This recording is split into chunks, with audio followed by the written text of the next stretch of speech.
नमस्कार दोस्तों। दीपिका पादुकोण ने एक बार करण जौहर के शो में कहा था कि मैं रणबीर कपूर को कंडोम का एक पैकेट गिफ्ट करना चाहूंगी क्योंकि वह उनका काफी इस्तेमाल करते हैं। जब करण ने दीपिका से रणबीर को कोई सलाह देने के बारे में पूछा था तो एक्ट्रेस ने कहा था कि वह चाहेंगी रणबीर कंडोम ब्रांड का एंडोर्स करें। दोस्तों, हम सब जानते हैं कि रणबीर कपूर और सोनम कपूर दोनों ने फिल्म सांवरिया से डेब्यू किया था। सांवरिया की शूटिंग के दौरान कुछ मीडिया रिपोर्ट्स में दावे किए गए थे कि रणबीर और सोनम के बीच अफेयर चला रहा है। हालांकि सोनम और रणबीर दोनों ने ही हमेशा इस तरह की बातों को खारिज किया है। दोनों ने यही कहा कि हम हमेशा से अच्छे दोस्त रहे हैं, लेकिन हमारे बीच कभी भी अफेयर नहीं था। वैसे अगर ऐसा सच है तो ये अच्छा ही हुआ कि इन दोनों के बीच कभी उस तरह का कोई रिलेशन नहीं रहा, क्योंकि अगर रणबीर और सोनम की फैमिली रूट्स को खंगाला जाए तो दोनों कहीं ना कहीं एक ही खानदान से ताल्लुक रखते हैं। दरअसल रणबीर कपूर के परदादा पृथ्वीराज कपूर और अनिल कपूर के पिता सुरिंदर कपूर दूर के रिश्ते के कजिन्स थे। यानी देखा जाए तो अनिल कपूर रिश्ते में राज कपूर के भाई और उनके बेटे अराशी कपूर के अंकल लगते थे, और इस लिहाज से अनिल की बेटी सोनम कपूर अराशी कपूर की बहन हुई, यानी रणबीर कपूर की बुआ। तो अगर एक भतीजा अपनी बुआ के साथ अफेयर रखता तो सोचिए वो रिश्ता कितना अजीब होता। वैसे ये बॉलीवुड है, यहां कुछ भी हो सकता है।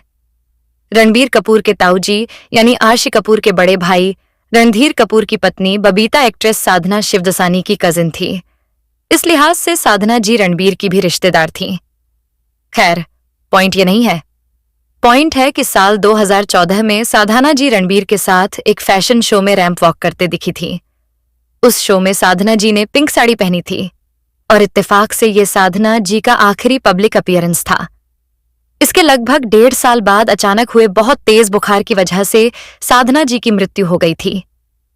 साधना जी को अंतिम विदाई देने आशी कपूर जब उनके घर पहुंचे थे तो वो ये देखकर काफी इमोशनल हो गए थे कि साधना जी ने उस फैशन शो में ली गई अपनी और रणबीर की तस्वीर को फ्रेम कराकर अपने बेडरूम में लगाया हुआ था। सांवरिया फिल्म की शूटिंग के दौरान एक दिन कुछ ऐसा हुआ था कि संजय लीला भंसाली रणबीर कपूर पर बहुत ज्यादा भड़क गए थे और उन्होंने रणबीर को बड़ी तगड़ी डांट लगा दी थी। हुआ कुछ यूं था कि रणबीर कपूर एक सीन में बार बार गड़बड़ कर रहे थे। संजय लीला भंसाली ने सोचा कि उन्हें फिर से रणबीर को वो सीन ब्रीफ करना चाहिए और उनकी मदद करनी चाहिए। वो रणबीर के पास गए और उन्हें सीन फिर से समझाने लगे, लेकिन उस वक्त रणबीर कपूर इतने ज्यादा एक्साइटेड थे कि उन्होंने भंसाली की बात पूरी सुनी ही नहीं और दरवाजा बंद कर लिया। रणबीर का यूं इस तरह से दरवाजा बंद करना भंसाली को बहुत बुरा लगा। उन्होंने रणबीर से कहा, तुम क्या खुद को दिलीप कुमार से ज्यादा बड़ा एक्टर समझते हो, या स्टार का बेटा होने की गलतफहमी है तुम्हें? मेरी फिल्म में यह सब चलने वाला नहीं है। उस दिन रणबीर को बड़ा झटका लगा, लेकिन उन्होंने संजय लीला भंसाली को पलटकर कोई जवाब नहीं दिया, क्योंकि रणबीर समझ गए थे कि गलती उनकी है। रणबीर कपूर की फिल्मोग्राफी पर नजर डाली जाए तो उन्होंने संजय लीला भंसाली की फिल्म सांवरिया से डेब्यू किया था, लेकिन सांवरिया से पहले भी रणबीर कपूर एक शॉर्ट फिल्म में एक्टिंग कर चुके थे। इस शॉर्ट फिल्म का नाम था कर्मा और ये बांद्रा फिल्म फेस्टिवल में प्रदर्शित की गई थी। ये फिल्म BR फिल्म्स ने प्रोड्यूस की थी। उस शॉर्ट फिल्म में रणबीर कपूर ने आर्यन नाम के एक ऐसे लड़के का कैरेक्टर प्ले किया था जिसके पिता एक जेलर होते हैं, और आर्यन से कुछ ऐसा अपराध हो जाता है कि उसे उसके पिता की जेल में ही फांसी लगाने के लिए लाया जाता है। रणबीर के पिता का कैरेक्टर एक्टर शरद सक्सेना ने प्ले किया था, और यकीन कीजिएगा दोस्तों, रणबीर ने उस शॉर्ट फिल्म में टॉप लेवल की एक्टिंग की है। YouTube पर मौजूद है, चाहे तो आप भी रणबीर की एक्टिंग का एक क्लासिक नमूना देख सकते हैं। रणबीर कपूर के करियर की सबसे बेस्ट फिल्मों में से एक मानी जाती है रॉक स्टार, और नो डाउट रणबीर ने इस फिल्म में बहुत जबरदस्त काम किया है। अपने कैरेक्टर को रियलिस्टिक बनाने के लिए रणबीर ने बहुत ज्यादा मेहनत की थी। जैसे रणबीर ने म्यूजिक डायरेक्टर AR रहमान के स्टूडियो में जाकर कई दिनों तक गिटार बजाने की प्रैक्टिस की, और केवल गिटार ही नहीं, रणबीर ने तबले के बेसिक्स भी सीखे थे। और ये रणबीर की मेहनत का ही नतीजा था कि जॉर्डन के रोल में उन्हें बहुत ज्यादा पसंद किया गया। फिल्म फेयर ने भी रणबीर कपूर को बेस्ट एक्टर अवार्ड से सम्मानित किया। रणबीर कपूर की एक और शानदार फिल्म है बर्फी। जी हाँ, वही बर्फी जिसमें रणबीर ने एक गूंगे बहरे लड़के का रोल निभाया था। बर्फी में भी रणबीर कपूर ने जबरदस्त एक्टिंग की थी, और इस फिल्म के लिए भी रणबीर कपूर को film fair best actor award से नवाजा गया था। वैसे जानने लायक बात तो ये है कि भले ही बर्फी में रणबीर कपूर ने एक गूंगे बहरे लड़के का रोल निभाया हो और एक भी लाइन ना बोली हो, लेकिन बर्फी फिल्म की शुरुआत में तंबाकू के खिलाफ जो वैधानिक चेतावनी सुनाई देती है, उसे रणबीर कपूर ने ही अपनी आवाज दी थी। भले ही रणबीर कपूर फिल्म इंडस्ट्री के सबसे पुराने और पॉपुलर फिल्मी खानदान में पैदा हुए हों, लेकिन ये बात भी सच है कि उन्होंने बचपन में ये कभी नहीं सोचा था कि वो बड़े होकर एक्टर ही बनेंगे। ये बात रणबीर ने खुद एक इंटरव्यू में बताई थी कि वो जब 7वीं क्लास में आए थे तो उन्हें एहसास हो गया था कि वो पढ़ाई में अच्छे नहीं हैं और इसलिए उन्हें अपने खानदान के दूसरे लोगों की तरह एक्टर ही बनना चाहिए, क्योंकि एक्टिंग एक ऐसा फील्ड है जहां स्कूली पढ़ाई की कोई जरूरत नहीं होती है। रणबीर कपूर अपने खानदान के पहले ऐसे मर्द हैं जिन्होंने स्कूल और कॉलेज की पढ़ाई कंप्लीट की थी।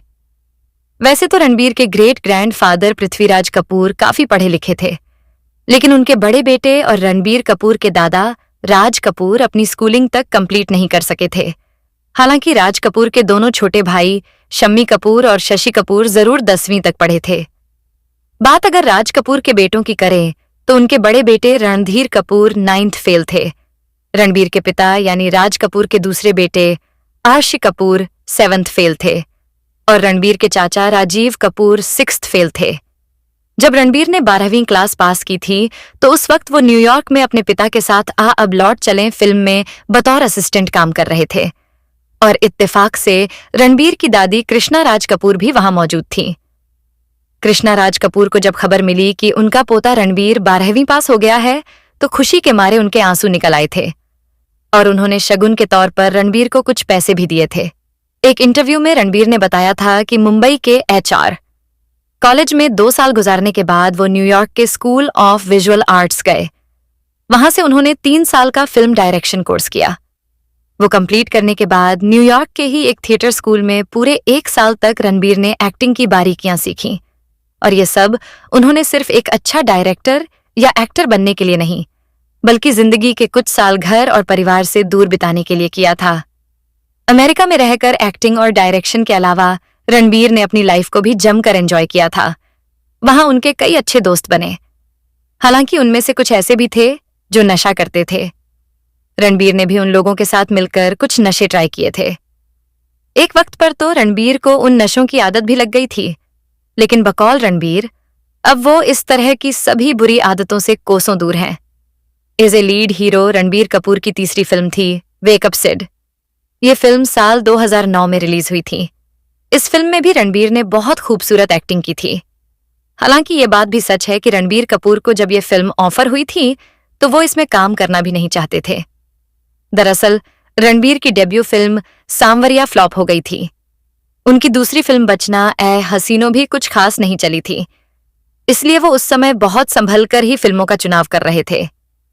यही वजह है कि जब अयान मुखर्जी ने रणबीर को अपनी फिल्म में कास्ट करने की इच्छा जताई तो उन्हें अयान पर बहुत ज्यादा भरोसा नहीं हुआ, जबकि अयान ने इस फिल्म की कहानी में रणबीर के अलावा किसी दूसरे एक्टर को इमेजिन भी नहीं किया था।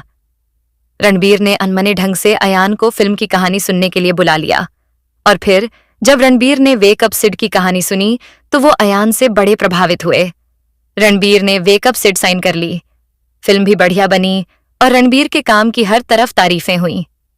इसी फिल्म के बाद से अयान मुखर्जी और रणबीर कपूर के बीच बहुत बढ़िया दोस्ती हो गई और फिर जब अयान ने ये जवानी है दीवानी फिल्म का ऑफर रणबीर को दिया तो उन्होंने बिना फिल्म की कहानी सुने ही अयान को हाँ कह दिया।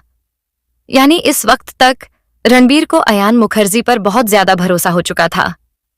अभिनेता रणबीर कपूर की बीते वर्ष दिसंबर में आई फिल्म एनिमल जबरदस्त तरीके से हिट हुई, मगर इसे आलोचनाओं का भी सामना करना पड़ा, जिस पर हाल ही में रणबीर ने प्रतिक्रिया दी है।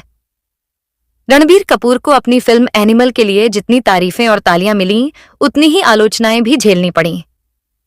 इस फिल्म को महिला विरोधी बताया गया। न सिर्फ दर्शकों बल्कि इंडस्ट्री की तमाम नामी हस्तियों ने भी फिल्म को और इसके निर्देशक संदीप रेड्डी वांगा को खूब घेरा। फिल्म को मिली आलोचनाओं पर हाल ही में रणबीर कपूर ने प्रतिक्रिया दी है। राजकुमार हिरानी के निर्देशन में बनी फिल्म संजू दरअसल अभिनेता संजय दत्त की बायोपिक है। इसमें रणबीर कपूर ने लीड रोल किया। बीते वर्ष आई एनिमल और संजू दोनों ने बॉक्स ऑफिस पर जमकर कमाई की, मगर नेगेटिव रिव्यू भी कम नहीं मिले। हाल ही में जब रणबीर कपूर से पूछा गया कि उनकी फिल्में संजू और एनिमल ने सिनेमा प्रेमियों को किस तरह का संदेश दिया, फिल्म को मिली आलोचनाओं पर बात करते हुए रणबीर से यह भी कहा गया कि उनकी इन फिल्मों में समाज में बहुत अधिक नकारात्मकता और हिंसा दिखाई गई है। इस दौरान रणबीर कपूर ने बेहद सलीके से सवाल सुना और फिर जवाब देते हुए कहा कि वे सवालों से सहमत हैं। रणबीर कपूर ने आगे कहा कि एक अभिनेता के रूप में यह उनकी जिम्मेदारी है कि वे ऐसी फिल्में बनाएं जो समाज में सकारात्मक बदलाव लाएं, लेकिन उन्होंने कहा कि आखिरकार वह एक अभिनेता हैं और यह महत्वपूर्ण है कि वह अलग-अलग किरदारों और फिल्मों की अलग-अलग शैलियों में काम करें। दोस्तों, अगर आपको यह वीडियो अच्छी लगी तो इसे लाइक करें और हमारे चैनल स्टार मनोहर राठौड़ को सब्सक्राइब करना न भूलें। साथ ही नए अपडेट्स पाने के लिए बेल आइकन को दबाना जरूर याद रखें। तब तक के लिए अपना ख्याल रखें और हमें अपना प्यार देते रहें। जय हिंद।